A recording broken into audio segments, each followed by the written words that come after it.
talk about nutrient cycling with a specific focus on both nitrogen and phosphorus. So earlier in the course, we talked about some controls over net primary productivity, so all the carbon gained by plants through the process of photosynthesis minus what is lost by plants through respiration. And we talked about that on a global scale, light and temperature can control the rate of net primary productivity. And if we look at this graph, we've got primary productivity on the x-axis increasing, and then we have different biomes, both terrestrial and aquatic biomes. And if you see that the biomes that we see in around the equator, where we have the most light and warmest temperatures and wettest environment, we get the highest net primary productivity. However, there's a lot of variation in net primary productivity in these other biomes. And so there are other factors, more at regional scales, that control net primary productivity. And one of those that we're going to talk about today is nutrients. So when we think about elemental cycling, specifically nitrogen and phosphorus, there's some things that we need to consider.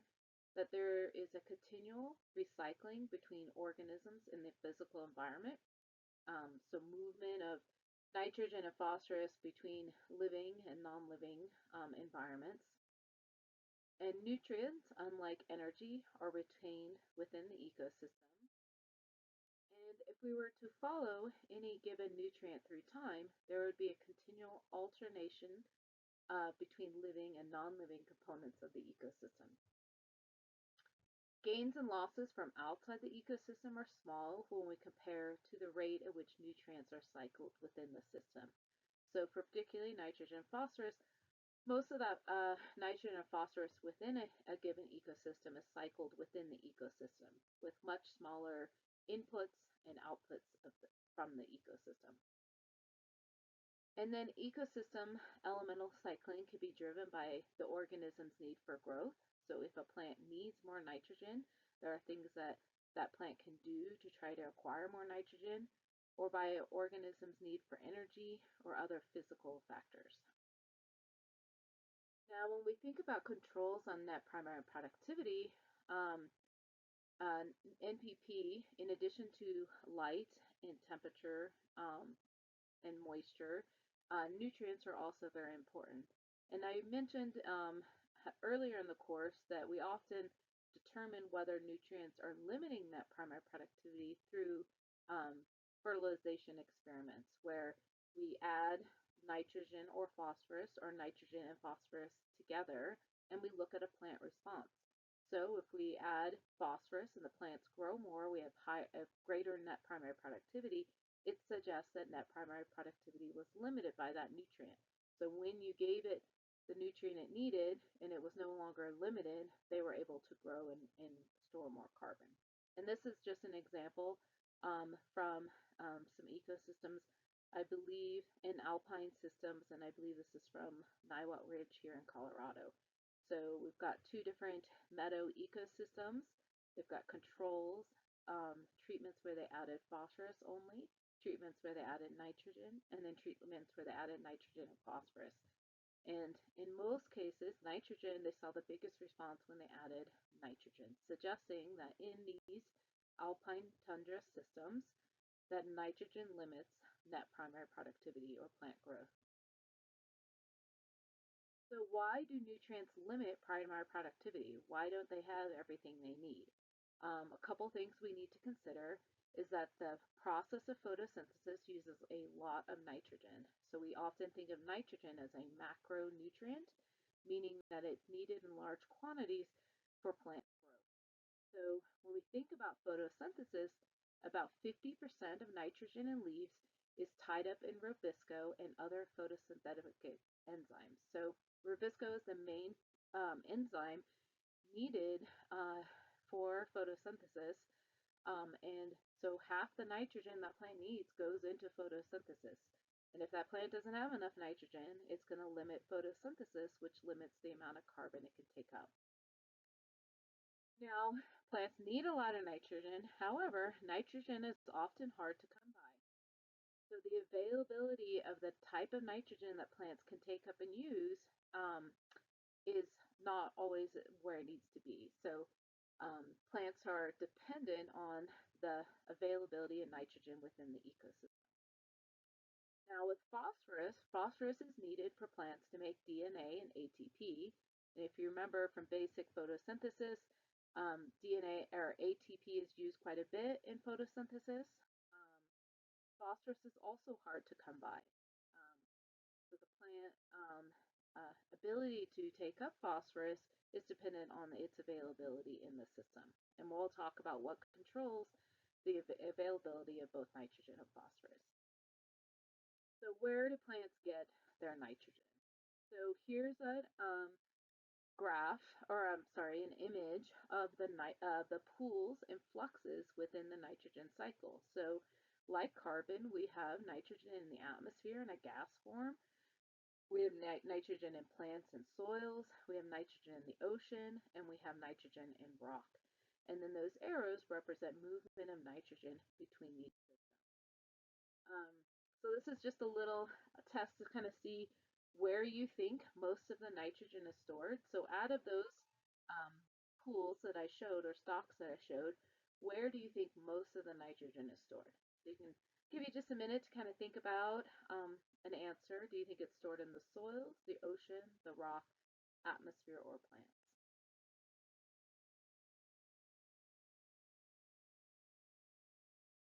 All right. So here are the sizes of those of where nitrogen is stored, as well as the fluxes.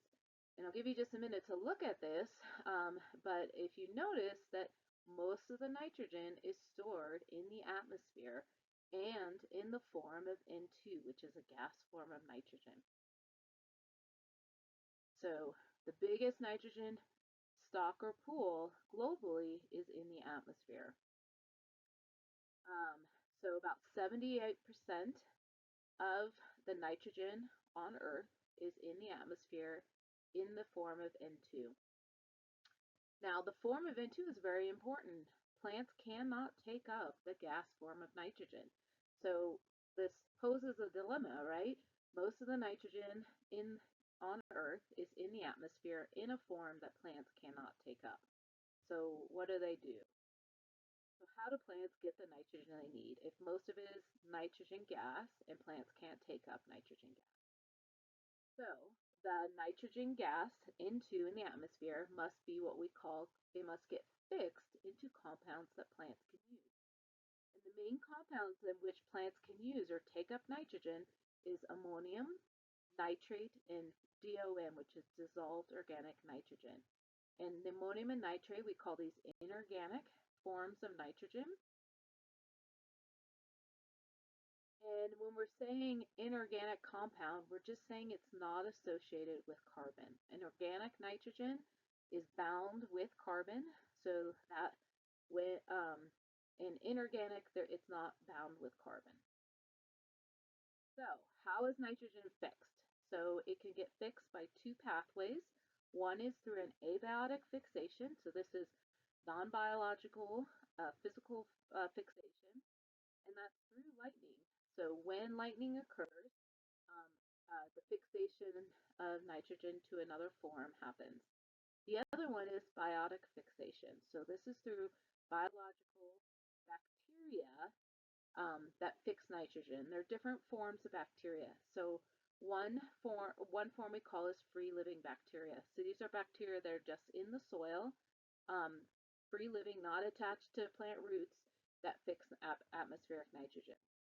The other is a symbiotic relationship where bacteria form a symbiose with certain plants, and they actually form on the plant roots, and they fix nitrogen. And in both cases, the bacteria use the enzyme nitrogenase to break down that nitrogen gas, or N2. So I'm going to focus on symbiotic biological nitrogen fixation because it is the prominent pathway. Lightning does fix nitrogen gas, but it's a very small component of it. So bacteria and symbiotic biological nitrogen fixation is a large component of the biological fixation. So bacteria form a mutualistic symbiotic relationship with plant roots, and again, this doesn't happen with all plants, just some plants, in which, and I'm oversimplifying the chemistry here, trying to keep it super simple. Essentially, N2 gets converted to ammonium and nitrate, which are the two forms that plants can use. Legumes, so plants that are in the legume family. So we think of like soybeans, um, uh, uh, a lot of plants that we eat. So soybeans and other beans, as well as things like lupin or lupinus, all are in the legume Fabaceae family. And they have a certain bacteria called Rhizobiaceae that forms with their roots that help break down or fix nitrogen. Now, there are also some woody plants that have a symbiotic relationship with the bacteria Frankia. I think I mentioned at one point in this class things like mesquite do this. Mesquite have a symbiotic relationship. We call them nitrogen fixers. But again, it's not the plant fixing the nitrogen, it's the bacteria. And also the fern, Azoea, and cyanobacteria. So this is a symbiotic mutualistic relationship. In this relationship, again, bacteria are heterotrophs. They use carbon as an energy source. So plants give bacteria carbohydrates, and in turn, more nitrogen is produced around their roots that they can take up. And here's what this looks like in plants in the legume family that have this symbiotic relationship. You can actually dig up the roots and you should be able to see these red nodules. They may not look red from the outside, but if you cut them open, they're red inside.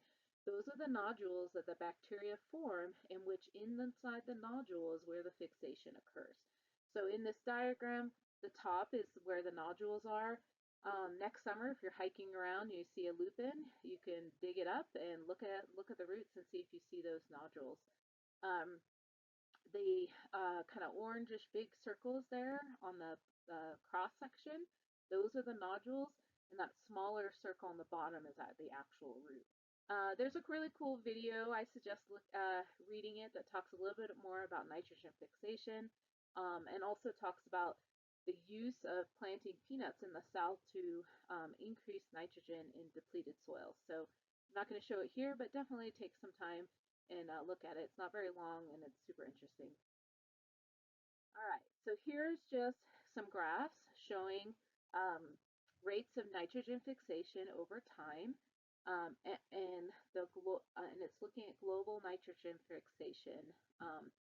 So what is being graphed here is what we call background nitrogen fixation. So this is what would naturally occur without human intervention. So you see that the biological nitrogen fixation is quite a bit more than what is being provided by lightning.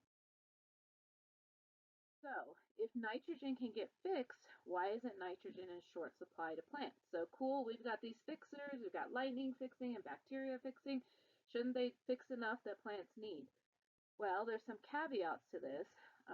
N2 is basically two nitrogen molecules that have a triple bond. Triple bonds are incredibly hard to break. It requires a lot of energy to break these bonds. So the bacteria that are doing this process need a lot of energy. On average, about 25% of energy made from photosynthesis for plants who form the symbiotic relationship, 25% of the photosynthesis goes to this symbiotic relationship to fix nitrogen. So that's kind of a high cost. Essentially, the plant is paying the bacteria for their nitrogen, and it can be energetically expensive. If environmental conditions change and it puts up stress on the plant might reduce the amount of carbon that they give to this bacteria to form this relationship. And so, and in some cases, like in fertilization studies, when plants who have this symbiotic relationship are given nitrogen for free, they don't got to give the bacteria their carbon, they will stop giving carbon to the bacteria because they can get it for free. Why pay for it if you can get it for free? So a couple things. It's very energetically expensive to break these triple bonds, and that can limit the supply of nitrogen available. So here's just a schematic of a very basic terrestrial nitrogen cycle. And about 90% of the nitrogen available to plants, so once it gets fixed, because it's so energetically expensive to get fixed, once it gets fixed and is in the terrestrial ecosystem, the terrestrial ecosystem recycles it and uses it over and over and over again because it's hard to get in the first place, so they're going to be very conservative of how it gets used. And how the recycling of nitrogen within a terrestrial ecosystem is a very large component of the nitrogen cycle or nitrogen dynamics. Um, so nitrogen comes into the ecosystem. Inputs of nitrogen come from fixation rates. Plants take up nitrogen through their roots. They convert it to organic nitrogen. And when the plant loses its leaves at the end of the growing season or the plant dies, the litter has nitrogen in it. I maybe talked about a little bit that plants can do what they call retranslocation. So to try to reduce some of the nitrogen loss when they drop their leaves, they move nitrogen from the leaf and store it into their roots or their stems over winter so that they can have it again in the spring. So generally the nitrogen content in a litter is generally lower than it is in a live or green leaf.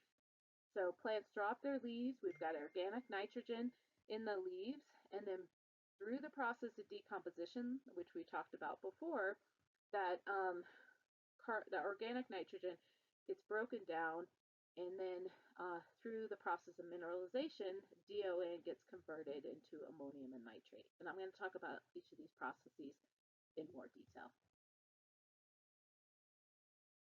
All right, to continue, so once nitrogen is fixed, there's different fates of that nitrogen.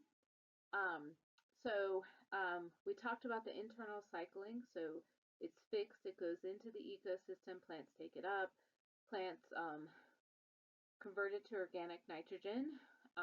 When plants die or drop their leaves, that nitrogen goes with the litter, has litter fall. That litter gets decomposed by microorganisms.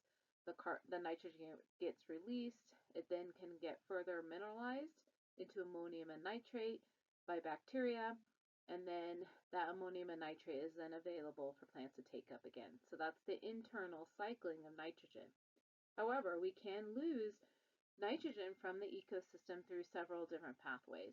One, nitrogen can get leached from the system. We also have this microbially driven flux called denitrification, where it gets converted back into a nitrogen gas form back in the atmosphere. And then there's another flux called ammonium volatilization, which can also convert nitrogen back to a gas form in the atmosphere. So again, some nitrogen is lost from the system and returned to the atmosphere or leached. Now I'm going to talk a little bit more about some of those fluxes. So up in the corner of the slide, I have a little O2 sign. So some of these fluxes have to occur more often when there's oxygen in the soil, and some of them occur when there's little oxygen or anaerobic conditions. So decomposition occurs when there's oxygen within the system, and basically detritivores break down that organic matter. It first gets fragmented by larger macroorganisms like earthworms, and then once it's small enough, then microbes can start breaking it down. Essentially, again, the chemistry is really simplified here. We're converting organic nitrogen into DON, which is dissolved organic nitrogen, which is soluble in water. So that's the decomposition process. We've talked earlier in this course that decomposition, the rate or how quickly this decomposition can happen, is influenced by temperature, moisture, the quality, so essentially how yummy that litter is, and the microbial community. Now, if your system relies on nitrogen becoming available, and most of that nitrogen is recycled within the ecosystem, the rate of decomposition can be really important. If decomposition is really slow, it's going to take a while to get that nitrogen to become available again. for plants to use, which could lead to more nitrogen limitation by the plant. And I've shown this before. This is just looking at decomposition over time, where we look at this as the mass remaining in the litter, where we have 100% mass at the beginning of decomposition. As decomposition continues over time, we tend to get more of that solubles, and cellulose and hemicellulose get broken down until we're left with the very, what we call recalcitrant or harder to break down components of the litter, like lignin. Again, lignin is found a lot more in, woody products. And then also, as decomposition is occurring, microbes, so both bacteria and fungi, are colonizing onto the litter, and their microbial biomass in byproducts can actually lead to gain of mass over time. We've talked a little bit about, so decomposition is responsible for about 90% of the internal nitrogen cycling. So it's a very large component of the nitrogen cycle within terrestrial ecosystems.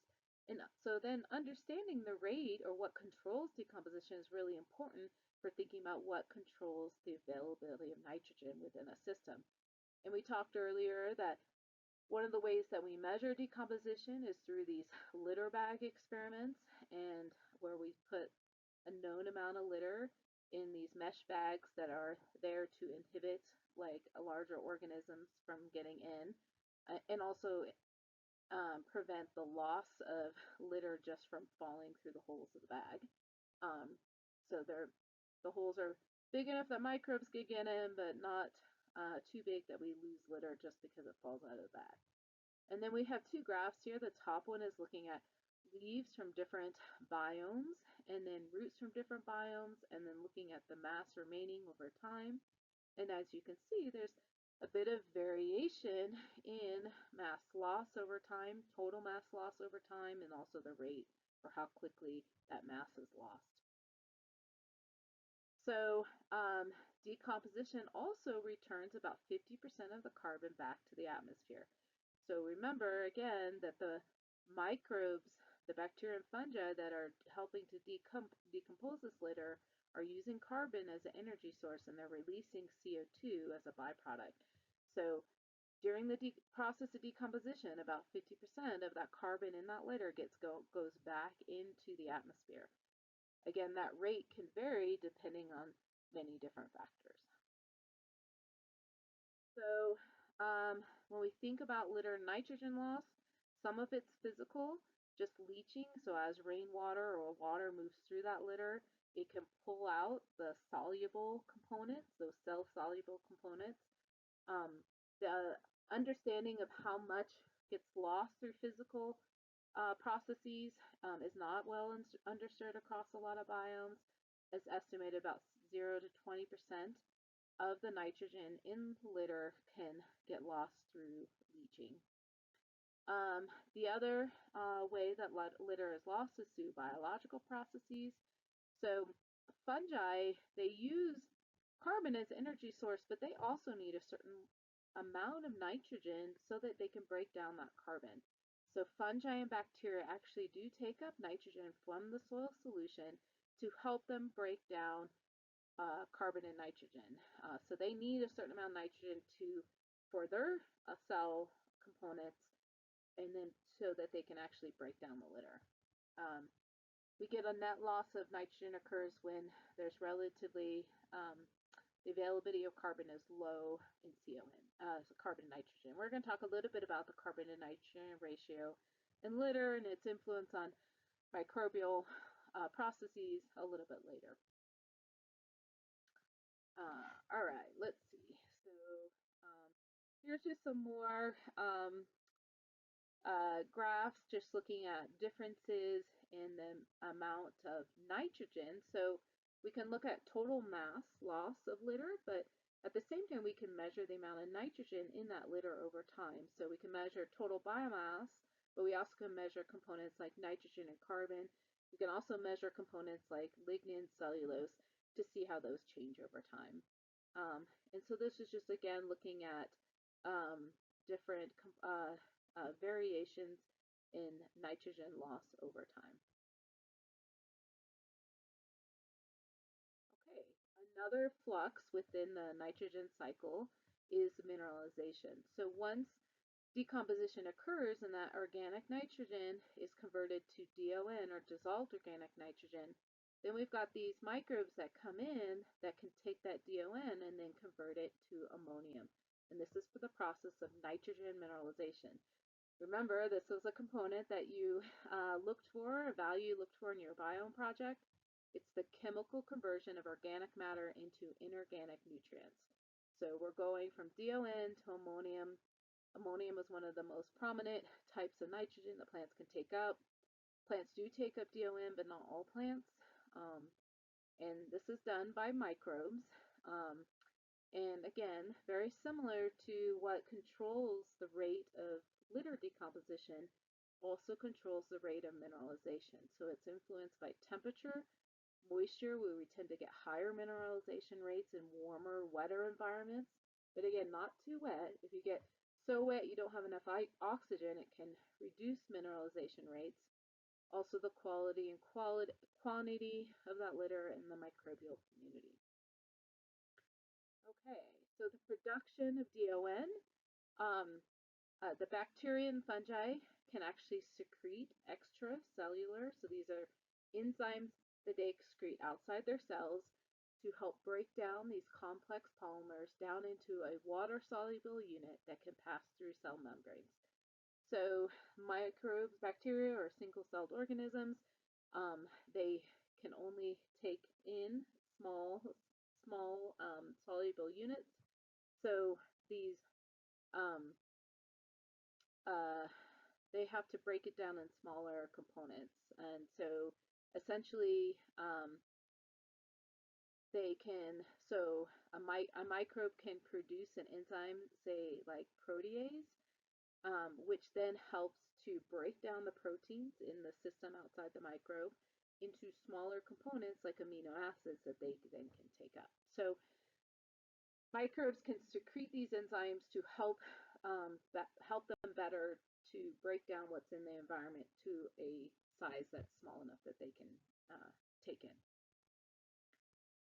Okay, so mineralization, it can also sometimes be called ammonification or ammonium mineralization. Here, microbes take up DON and they secrete nitrogen as ammonium if it's available in the excess of available carbon. So here's some, so mineralization gets a little bit more detailed. I'm going to try to go into that a little bit, but not too much. But when we're thinking about mineralization, we can think of gross ammonium mineralization. So this is all the amount of ammonium mineralized, regardless of where that ammonium goes. Gross immobilization is the amount of ammonium that is actually taken up by microbes. So again, I mentioned that microbes need nitrogen to break down carbon.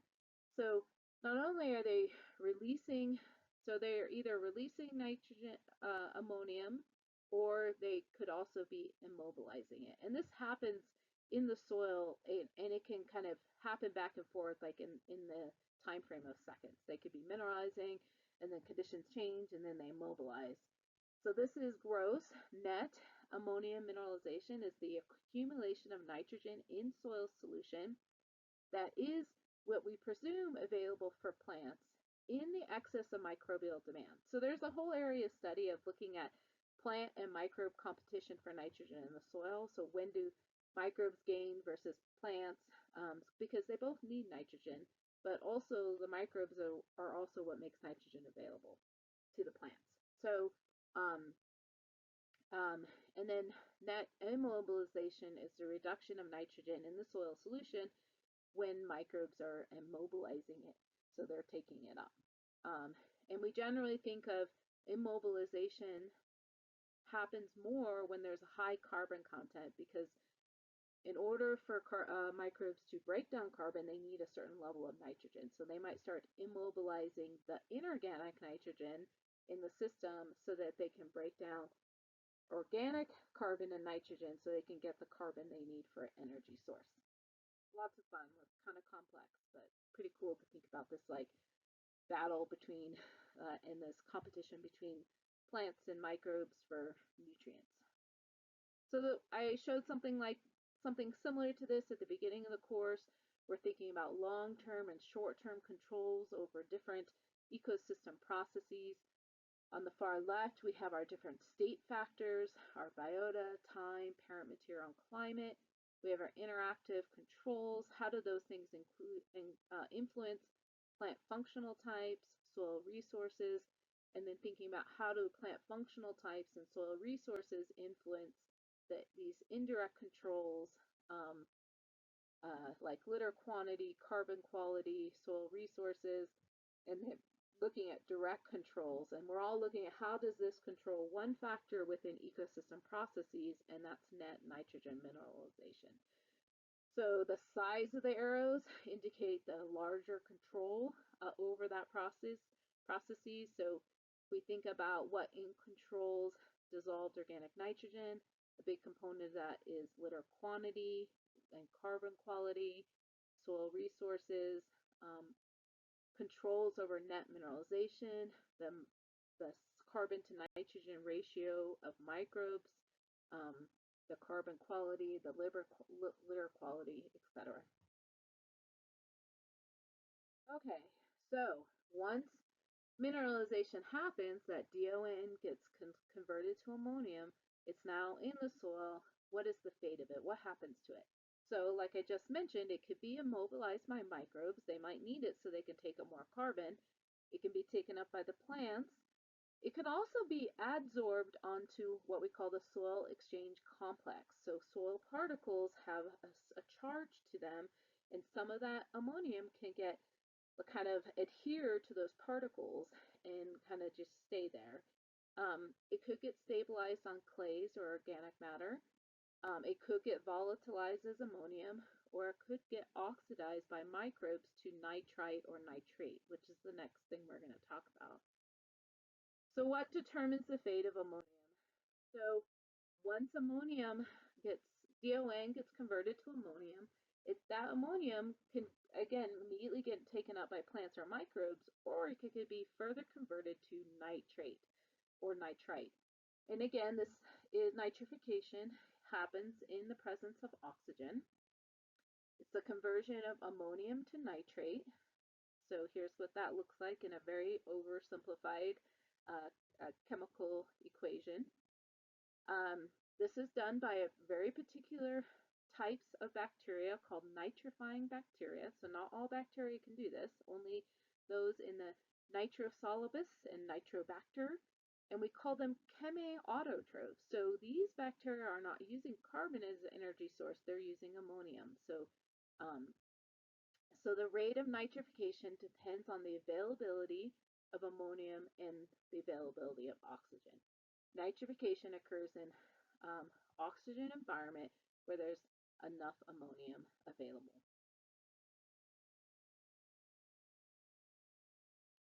So during the process of nitrification, ammonium is oxidized into nitrite and then nitrate. Then so chemoautotrophic bacteria, which are obligate, so they can only operate in aerobic conditions, derive carbon from CO2, and they get energy from the oxidation of ammonium to nitrate. Some heterotrophic bacteria and fungi can also oxidize ammonium to nitrate, but they do not get any energy from it. So nitrous and nitrous oxide so NO and N2O are produced as gaseous byproducts of nitrification. So what happens to nitrate? So nitrate can be immobilized by microbes. It can be taken up by plants. It can get leached out of the ecosystem into the groundwater. It may absorb onto an anion exchange site in some highly weathered tropical soils. And then it also could get reduced by denitrifying microbes to these different nitrogen gas forms. So what determines the fate of nitrates?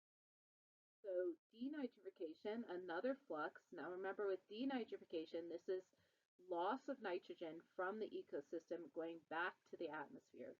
This is a unique flux in that it happens in anaerobic, so low oxygen conditions. It's the conversion of nitrate to dinitrogen gas. And here's kind of what that equation looks like. And again, this is microbially driven. And it occurs when the concentrations of nitrate are high in the soil, and oxygen concentrations are low, and that there's an adequate supply of nitrate, or organic matter, sorry. So again, here's a look at those different fluxes within the internal nitrogen cycling. And then I put in here the basic conversions from the different forms of nitrogen. So again, decomposition is organic nitrogen going to dissolved organic nitrogen.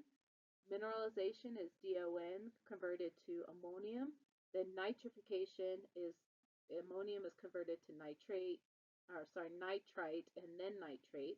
The mineralization nitrification is happening like in the time frame of seconds. So this is like this gets converted, then this gets converted. So this is very quick processes.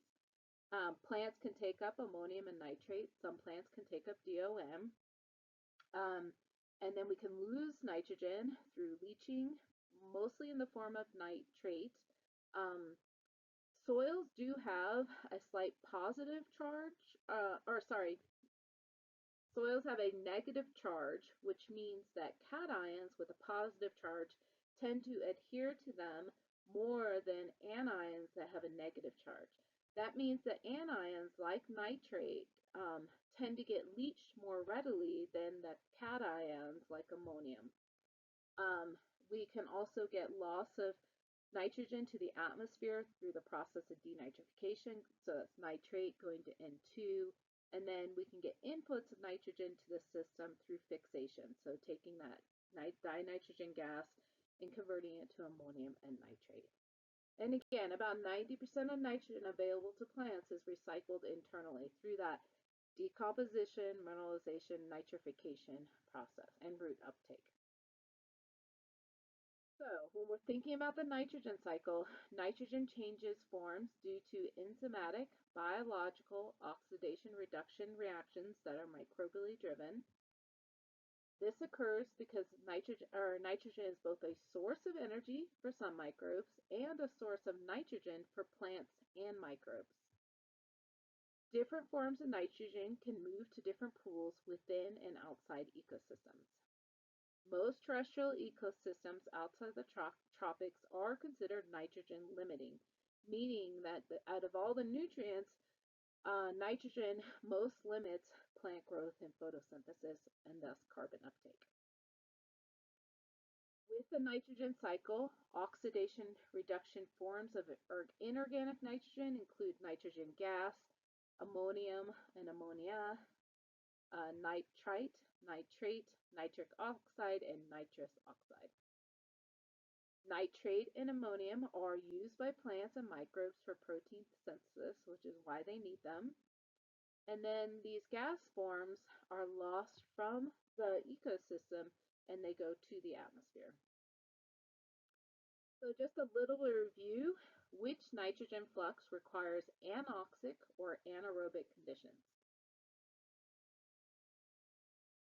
All right, so you should have picked denitrification. So all of these fluxes, denitrification is the one that occurs in anaerobic or low oxygen conditions. Okay, so thinking about how do we actually measure soil nitrogen? If nitrogen availability is so important for plants, how can we measure it to determine whether our ecosystem is either nitrogen limited or how much nitrogen is available for plants? There are different ways. One is we consider the soil nitrogen availability. So I mentioned that soil tends to have a negative charge, so cations that have a positive charge tend to adhere to them. So these ions occupy exchange sites and they can be displaced by other ions. So what we do is we take a soil sample and we can extract it with a solution that has ions that have a slightly less strength, and it kicks them off. So if we think about the anions, phosphate can displace sulfate, which can displace chloride, which can then displace nitrate.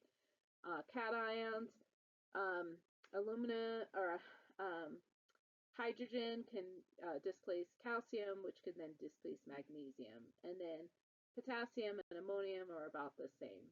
So ions with the greatest charge bind more tightly to the soil particles, which tends to get retained within the ecosystem. So the couple ways that we can measure nitrogen availability in the soil is one, through using what we call cation exchange resin beads.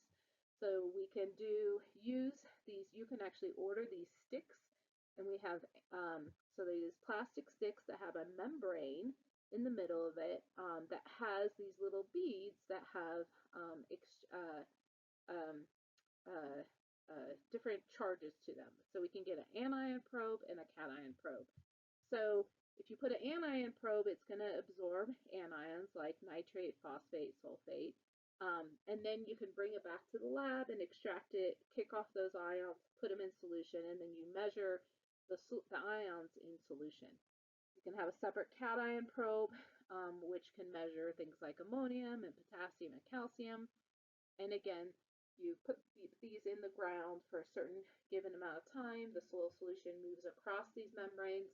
The ions get trapped onto the membranes. You bring the probe back in the lab. You extract it with a solution that kicks those membranes off and puts them in solution. And then you measure the concentration.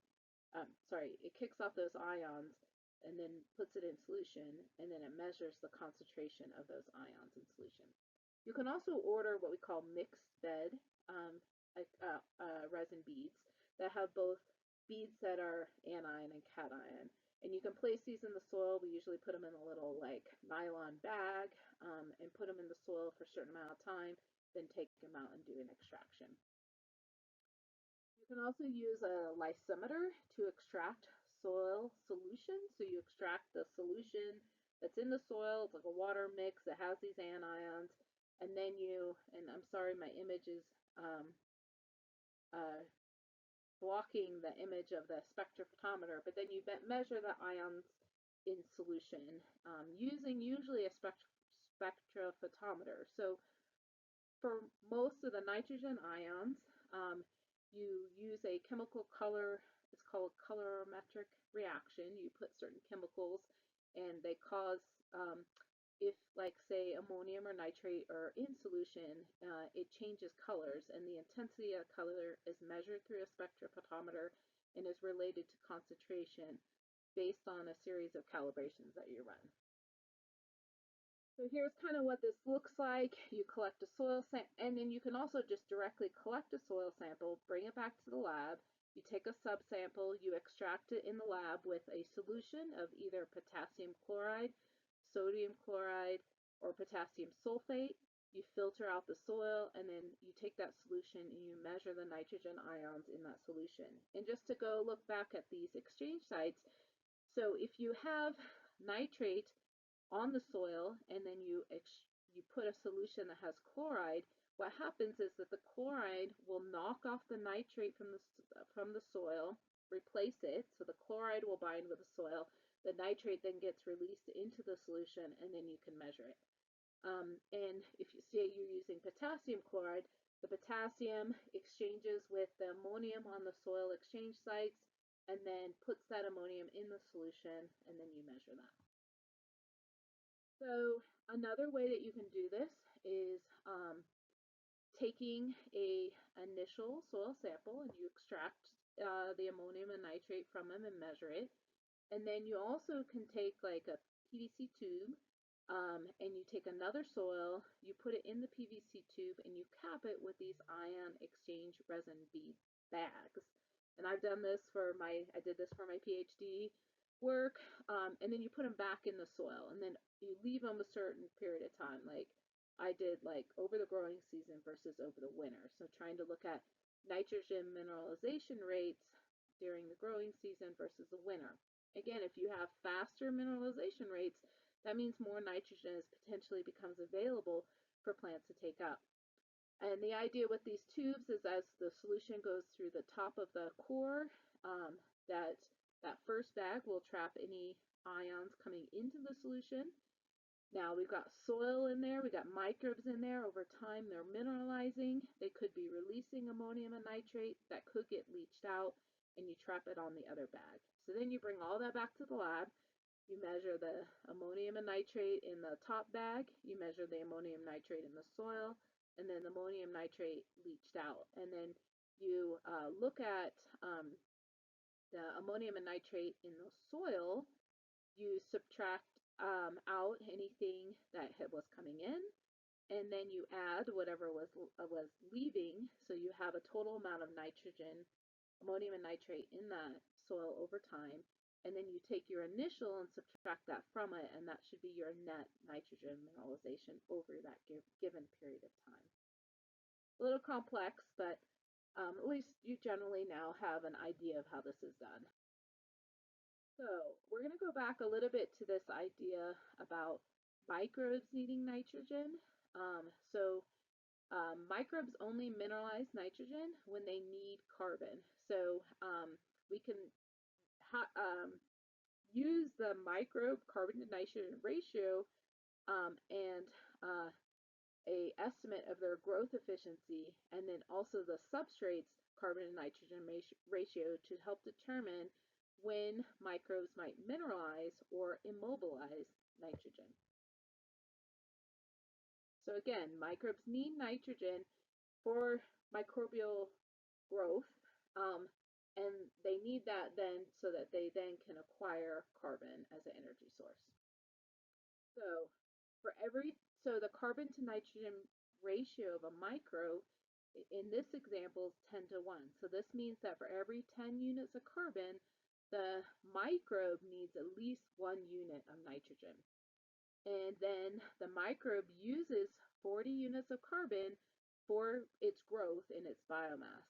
And then the other 60 units is respired as CO2. Now in the substrate in this example, the carbon to nitrogen ratio is 10 to 1. So every 10 units of carbon, there's 1 unit of nitrogen. So when substrate carbon to nitrogen is what substrate carbon to nitrogen is required to meet the demands of the microbes. So if we assume the 100 units of carbon, 40 units are needed for microbial biomass, that means that microbes require 10 units of carbon per 1 unit of nitrogen, so a 10 to 1.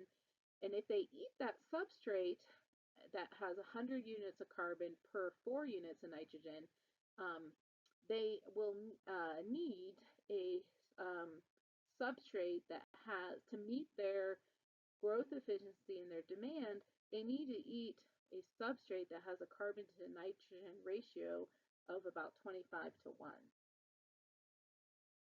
So microbes only mineralize nitrogen when they're starved for carbon. So we're going to, this is an activity that we will try to do in class on Monday. I'm going to kind of skip over it